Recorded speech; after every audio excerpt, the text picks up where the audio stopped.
Hi, everybody. It's me, your Uncle Herbie, and this is another edition or episode of Wisdom After the Fall. For those of you who haven't turned in before, be sure to check out the first two episodes in the podcast that came out a short time ago. It'll explain my background and who I am and why I am a lowlife who made a lot of mistakes that I own and came through it, I think, wiser for the experience. I'm not really a lowlife, but I certainly did lowlife things, really lowlife things. But good decisions come from experience, and experience comes from bad decisions. But one of the things that I did really well, and today is going to be a little bit, it's all about parenting today, by the way. Parenting is the subject of today and a little parental wisdom. And I'm going to tell you that while I take I take all the blame for what I did, I was also a great father. I think I was the second greatest father in America after Luke on Outdoor Boys Channel. If you've never checked that, by the way, I have nothing to do with Outdoor Boys Channel. It's not even making new videos anymore because this family is so well adjusted and they had made so much money from YouTube that they literally took the channel. They stopped making new episodes except once in a while to say hello. And their little boy, Tom, has one now. But anyway, I don't want to go in. I'm not here to promote the Outdoor Boys YouTube channel. But anyway, check it out. That guy's the greatest father in America. You'll see why. But I'm the second best father in America. And in a weird way, my horrible, abusive, pedophile, beaten, denigrated childhood at the hands of my stepfather is the reason why. Because I was lucky enough, in a sense, if you can call any of that luck, to know that from the start he came into my life when I was 5 years old, and I knew I wasn't related to him. And so I never fell into the trap of blaming myself in any way for what he was doing to me, as so many victims of abuse do so sadly and damagingly their whole lives.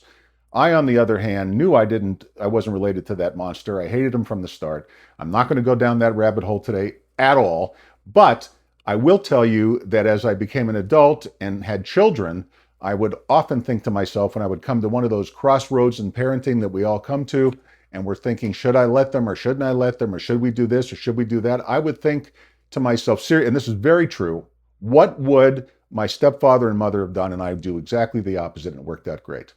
But there's some other secrets too, and I'm going to teach them to you this week. But this video, I'm going to start with how to raise children who open up and share with you all the way through the teenage years. Okay, how to make a communicative family where you know what's going on and you set the rules, but your kids always feel free to share with you. The ideal situation. And we used to call it going on the record. My ex-wife and I call it going on the record. We still do. Going on the record in a way still exists today with the adult kids, but you'll see why in a minute. So, as a practice every night, we insisted that the entire family, all four children and both of us, sat down and had dinner together. Now, I don't care if you have one child or 20 children, this should be a family rule. Families should eat dinner together every single night. And we cooked at home most nights. My wife, Terry, was very Midwestern, and she'd make a lot of casseroles and dishes like that. And when I had enough of casseroles, I always fancied myself the grill master, and I would grill this or that or whatever outside. And we had, regardless of what was being made, or even if I brought home a pizza on the nights when nobody felt like it, or even when we went out to dinner, okay, and we ate out, I would say, in the 30-day month. And I made a lot of money, but we still ate at home mostly. We probably ate out, I don't know, 4 or 5 nights a month. That would be it. But the rest of it was at home, and always, regardless of where we were, the family was together. Also, all electronic devices off, and we had a basket, and you would put the electronic devices in the basket, and that would be the end of that. No cell phones.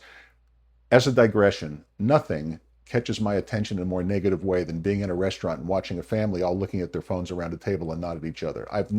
I know you know exactly what I'm talking about. What is that? And if you're doing it, stop. So anyway, I mean, really, why are you going out to dinner? Why not just have takeout and sit in your bedrooms? I don't get it. Anyway, so we would have dinner together every single night, and dinner was the amnesty zone. Now, what does the amnesty zone mean? It meant that, and this is a two-part step in this system. First of all, anything the kids would bring up on their own at dinner, in front of everybody, no matter how heinous, no matter what mistake they had made, no matter what dog do they had stepped in, was a freebie. They got off the hook easy. I'm going to take a sip of water. No punishment. The worst thing any kid ever admitted to me was that they had stolen a cassette from a local video store, and I made them, there was no punishment, but they did have to return it, and they did have to face the store manager, and I did call the store manager in advance and tell him to scare the shit out of them. And that was the consequence. Consequence is not punishment, but there was no add-on. There was no grounding. There was no, by the way, that kid who's now a 40-year-old adult often says to me, greatest life lesson he ever had. Got to face the music, guys. You got to make them face the music. But anyway, as ironically I did to a much larger extent later, hypocrite that I am. But anyway, so it was an amnesty zone. So, but most of the regular stuff that they did, it was basically their time to get it off their chests, to unburden themselves. Thank God they all have great consciences, and they would have, the things I don't remember anymore. The little things the kids do, I ate this, I took that, I did this to my sister, whatever it might be, whatever it was, whatever would draw in a punishment or whatever it might be, or, I tricked. One of the ones that always used to giggle was how they would try to beat curfew, and then, Daddy, I knew you were asleep, and I snuck in, and blah, blah, blah. Yeah, that was great, but no punishment. In fact, it was just get it out in the open. We'd discuss it. Now, that's not to say I wouldn't say, that wasn't a cool thing to do, and here's why, but there would be no punishment. Now, here's the second part of going on the record. Here's the actual going on the record part. The other part of it was, everyone gets to share what they have going on and what their plans are and what they intend to do. Whether it be around school, around sports, they all played sports. Whether it be around their hobbies and activities, they all had lots of hobbies and activities. Or as they got in their teenage years, relationship, both my sons to their girlfriends and my girls to their boyfriends, all of those things. And they could bring it up and what they thought they were going to do and what problems they were having. And, especially in the teenage years, and frankly, especially with the girls, there was a lot of trauma, but the boys too. And you deal with them. And sometimes there are things that you can't believe they're doing it. But here's what you have to do. Okay. When your kids are let's say you have a child that's in a relationship issue. Okay. Let's say you have a daughter who's dating a boy that is a real POS. Okay. And you want to put your foot down and stop her from dating that boy and blah, blah, blah. And because you can just see it, this kid is trying to get, exactly what he's trying to get out of your daughter. And he's manipulating her, and he's not even nice to her, and she's making allowance for it. And you're thinking to yourself, why in the world? You have to restrain the urge to intervene. Okay. RUI, resist the urge to intervene. Okay. You need to shut up. You can't put your foot down. You can't say you can't see that boy and he's a bad boy, okay? Or that he comes from a bad family. I know how old-fashioned that is, but there are still those things around. And believe me, the apples don't fall too far from the tree, my friends. Just saying. And, you might have a million reasons why you want to put a stop to it. Boy to girl, girl to boy, doesn't matter. You can't, okay? But what you do instead, because if you do, they're going to do it anyway. They're just going to do it surreptitiously behind your back, and it's going to be 1,000 times worse. This is how you end up with grandchildren you weren't planning on, parents. Trust me on this one. Okay, I don't have any grandchildren I wasn't planning on. We avoided this because we did what I'm about to tell you, which is just go on the record. You say, you know what? I hear what you're doing, and I see who you're dating. Let's say I'll go back to the dating example. I know that you're into Bobby. I know you think you love him, or whatever emotion she's expressed. You basically parrot back to her what she said. The greatest compliment and that you can pay a child is to show them, not tell them, show them that you're actually listening. And one of the best ways to show somebody, anybody, not just with children, but around, that you're listening is to repeat back to them what they said. And then they know you were listening. So you repeat back, you feel this and you feel that about Bobby, blah, blah, blah. But I'm going to tell you, and this is usually fatherly advice. This is where fathers are really important to daughters, because fathers show their daughters where they stand in the world, particularly with men. And you say to them something like this, sweetheart, I know I look old to you, and I know I'm getting gray hair. Now, of course, I'm totally white. This is back in the day when I started going gray in my 20s. And I know you think that I don't understand what's going on, but really I do. So I'm just going to go on the record, okay, and we'll just see how it turns. I'm going to go on the record and say this thing with Bobby is going to go badly, okay? And here's why. You always explain why you're going on the record, but you got to resist the urge to go past, because I think he's trouble. You got to keep it to one sentence, okay? You'll see why. I'm going on the record. That's it. Shut up. Don't go into a doctoral dissertation. Don't make it so that you're filling her so full of of your feelings that you're making so she has to listen to you and she's going to hate you for it, and then she's not going to, she's going to date Bobby behind your back and she's going to end up pregnant. I mean, I know I'm being a little hyperbolic, but not really. I mean, this really happens every day. You want to avoid a problem, let your kids get out in the open. You want to avoid them doing things that are rebellious and stupid, go on the record. Don't say no. The only time Terry and I, and we were together on this 100%, would intervene and say no is if we thought they were going to kill themselves or break a bone. That's it. If we thought there was literal physical damage coming, we would put our foot down. That's it.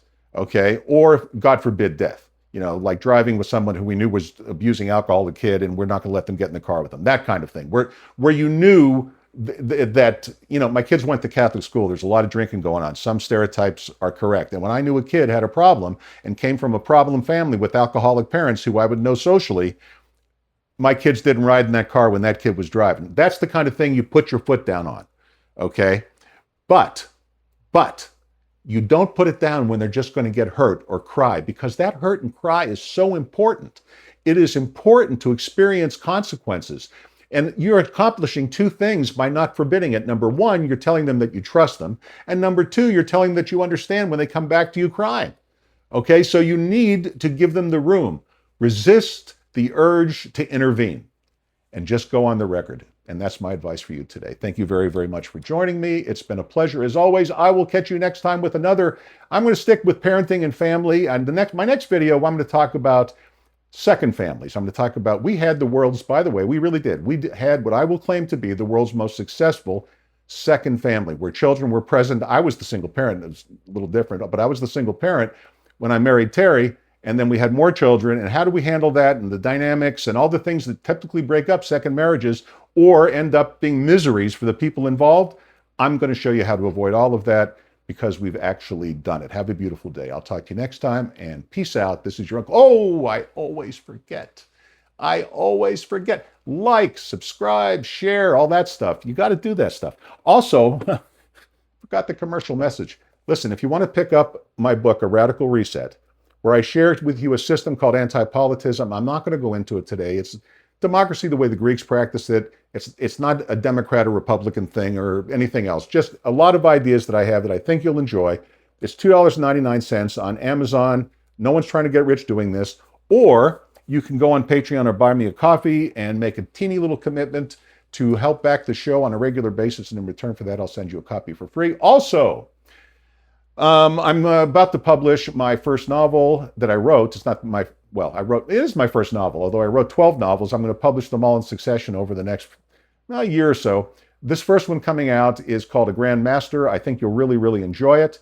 It's just a novel, and I'll be making it part of the free gifts. In fact, I'll tell you right now, if you join my Patreon or buy me a coffee, I'll send you a free copy of both books, A Radical Reset and The Grand Master. The Grand Master is a terrific thriller, political intrigue, domination, family, crime, financial thriller. I think you'll really, I know it sounds like too much. Actually, I think you'll really, really like it. I think so. And if you don't, you're going to get it for free. Well, sort of for free if you help support the channel. Again, like, subscribe, share. That's the most important thing. I got to get to 1,000 subscribers to be monetized. Please help me become monetized. God knows I won't get rich doing this, but I'd rather do this than really anything else to help make ends meet here as I live with the consequences of my actions. Have a beautiful day. It's been a pleasure talking to you. Now I'm going to say peace out.